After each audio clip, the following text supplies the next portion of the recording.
beep, beep, hello, warrior teachers, buy me a coffee, say the super thanks, and I don't care. Just help if you can. All right, this is great. Right, so we've got an article from The Spectator today, written by somebody called Steerpike, which is about the Cambridge footlights. Now, you may or may not know what the Cambridge footlights are, but the Cambridge footlights has been an extraordinary seedbed over many, many years of bringing us some of the greatest comedians we've ever seen. So John Cleese, all that sort of stuff. All these people came from the footlights. They did lots of drama and theatre. So people like Emma Thompson and all that, all were at the street. But they've just launched, get this, sensitivity reading service.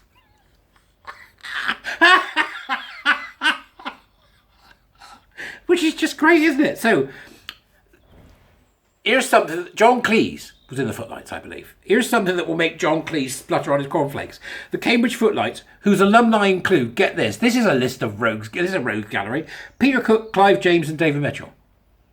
Right? Is now recruiting for a new sensitivity reading service to ensure that all student comedy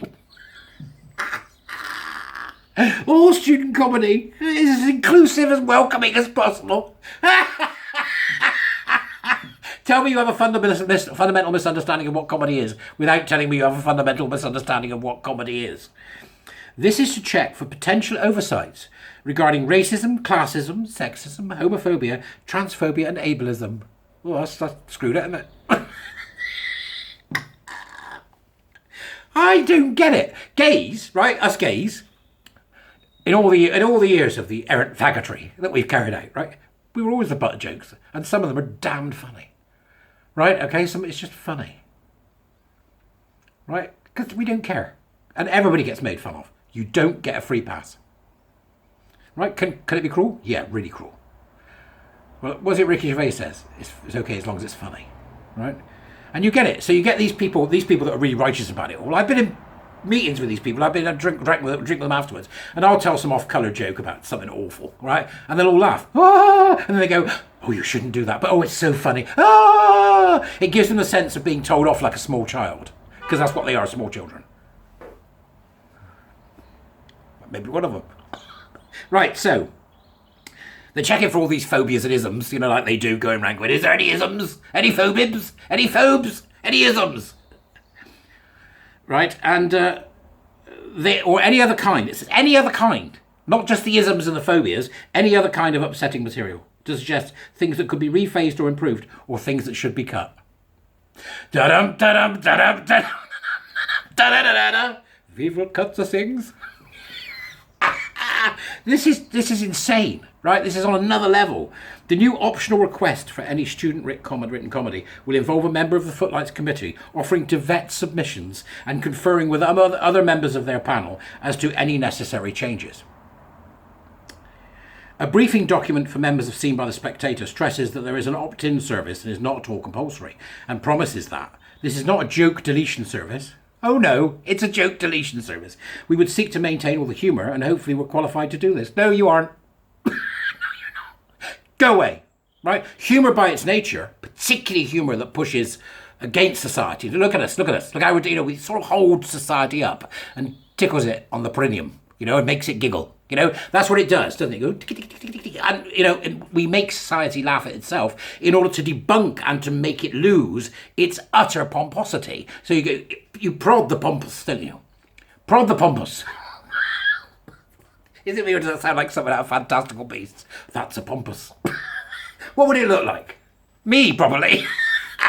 So you prod the pompous. No, you prod the pompous in order to get them, that's what we do in Britain. Hang on a minute, bit too big for your boots, we'll give you a bit of a prod, you become pompous, right? So you take the piss out of everything. That's what the Brits do, right? Good, okay? We hope we're qualified to do this. You're not. You're just a toxic parent. Sod off. It also asserts in bold that this is not censorship. Well, they just said they're going to cut things. How is it not censorship? We're back there again, aren't we? Queering. We are not trying to stop students pushing the boundaries on what is acceptable. Yes, you absolutely are. We are only offering a second uninvolved opinion on your work. Oh, are you? Well, how can it be uninvolved if you're telling them what should be said and shouldn't be said, and then you're saying you might want to cut that? No, you are simply censorious, toxic parents. You absolute unmitigated arse pieces. But by that logic, would the class system sketch have made the cut? Mr. S looks forward to finding out what Cleese and others make of all this. This is from Steerpike. It's a Spectator's gossip columnist. It's a good article. Go and have a look. Thanks, Steerpike. It's brilliant. But here we go. You see, this is now, you can expect to see more of this. You can expect to see more of this. There was a great film years ago, which some of you may know. I love it. I love it. I love it. It's called The Way We Were, with Barbara Streisand. Okay, and it's about from sort of like 1930s through to modernish day, 1980s or 1970s. It would have been then. No, God, no, it was the 60s. Good Lord. And you remember the song, "Memories like the corners of my mind." Anyway, she's got the hots for Robert Redford. He's got the hots for her. But their stories centre around censorship right the way through. That's actually what it's about, right? And the clash between Barbara, who is a communist essentially, and Robert Redford, who is like, you know, the American dream. That's the whole point of the story. And at the beginning of it, you've got the censorship imposed because of the war. So they weren't allowed to say certain things on radios. And then towards the end of the film, you get McCarthyism. Are you now, or have you ever been a member of the Communist Party?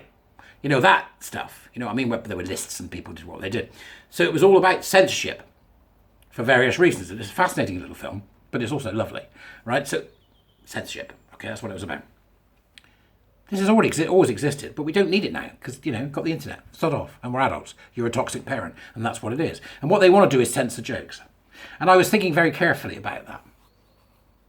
And I was thinking about how can jokes illustrate the human condition in a way that would offend them and that they would find offensive.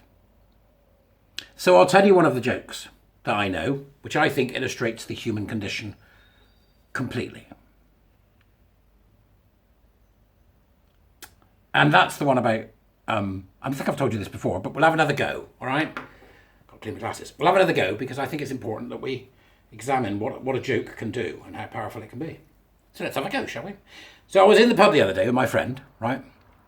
Just on the outskirts of town, called the Ring of Feathers. Ring of Feathers, right? Are you familiar with that? You know what it is? Round the chicken's arse. Right? So we were in the Ring of Feathers. Okay, that's a joke within a joke there. We're in the Ring of Feathers, and he said to me, "Look over there." "What?" He said, "Who's that at the bar?" I said, "Which one?" He went, "The guy there with the tash." I said, I can't really see him very well. I haven't got my glasses on. He said, "That's Hitler." I said, "Hitler?" I said, "What's Hitler doing in the Ring of Feathers?" I said, "Besides which, he was, you know, he died on April the 30th outside the bunker covered in petrol." No, that's definitely him. All right, if you're so convinced it's Hitler at the bar, let's go and ask him. Okay, so we walked up to the bar and I said, "Excuse me," I said, "are you Adolf Hitler?" To which the guy went, "Yes." I said, "Right, okay, what are you doing in the Ring of Feathers?" Ring of Feathers. To which he replied, "I am here with my friend Goebbels." "Oh, good evening, good evening. And we are planning the Fourth Reich." The Fourth Reich. I looked at my mate and he looked at me and I was like, "The Fourth Reich? What does that involve?" To which Hitler responded, "We are going to invade Poland. We are going to kill 3 million Jews and 2 hedgehogs." I looked at my mate looked at me, and I looked at Hitler, and I said to Hitler, "What do you want to kill 2 hedgehogs for?"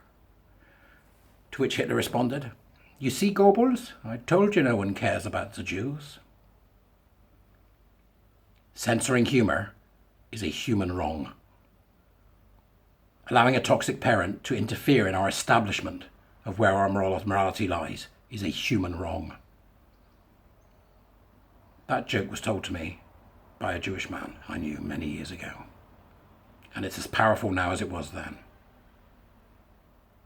Don't interfere in the public conversation that is spearheaded in Britain, often by satire and humour. Who do you think you are? Go well.